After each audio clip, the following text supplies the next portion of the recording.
কাল রাত তখন 1টা বাজে, আমি জমজম টাওয়ারের সামনে ছিলাম। একটা মেয়ে সেই হঠাৎ বলল, ভাইয়া ওয়ারি যাবেন? আমি বললাম হ্যাঁ যাবো।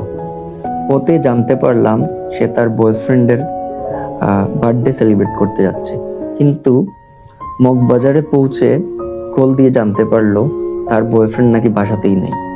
তারপর শুরু হলো একের পর এক ফোন, একের পর এক location change. Moghbazar Bailey road, তারপর আবার টঙ্গী যাওয়ার কথা, তো আমি না করে দিলাম। আমি বললাম ম্যাক্সিমাম আমি যেখান থেকে নিয়ে আসছি আমি সেখানে দিতে পারবো।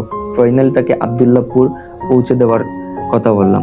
কারণ যখন এটা বললো আমার ভয় লাগতেছিল, যখন টঙ্গীর কথা বললো, কারণ কিছুদিন আগেই লাস্ট 5 তারিখ একজন উবার ড্রাইভারকে এরকম হানি ট্রেপে ফেলে নৃশংসভাবে হত্যা করে হাত পা ভেঙে বস্তায় ভরে তুরাগ নদীতে ফেলে দেওয়া হয়েছিল।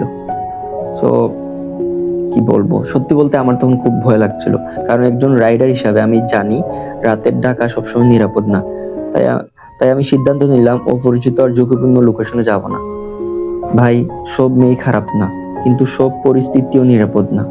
রাতে রাইড দিলে নিজের লোকেশন পরিচিত কাউকে শেয়ার করে রাখুন, ও কারণে ট্রিপ পরিবর্তন করবেন না।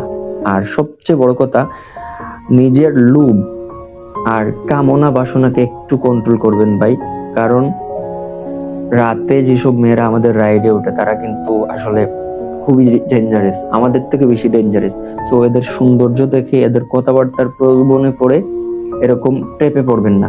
আমি বলছি না কালকের মেয়ে খারাপ ছিল, বাট এরকম একটা মেয়ে লাস্ট 5 তারিখ যাকে মারা হয়েছে তাকে ডেকে নিয়ে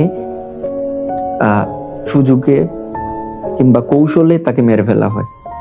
এখন একজন রাইডারদের সব থেকে বড় শত্রু কিন্তু রাস্তার চোর ডাকাত কিংবা এরকম সুযোগ সন্ধানী মেয়েরা কিংবা যারা হানি ট্র্যাপ গ্রুপে আছে তারা না। রাত সব থেকে বড় শত্রু একজন রাইডারের হচ্ছে তার নিজের লোভ আর এই কামনা বাসনা। আপনি যদি লাস্ট কন্ট্রোল করতে না পারেন ভাই, যে কোনো সময় আপনি বিপদে পড়বেন। সেটা সবসময় মাথায় রাখবেন। মেয়ে দেখলেই সবসময় পাগল হয়ে যাবেন না, সবসময় সতর্কতা মেনটেন করবেন।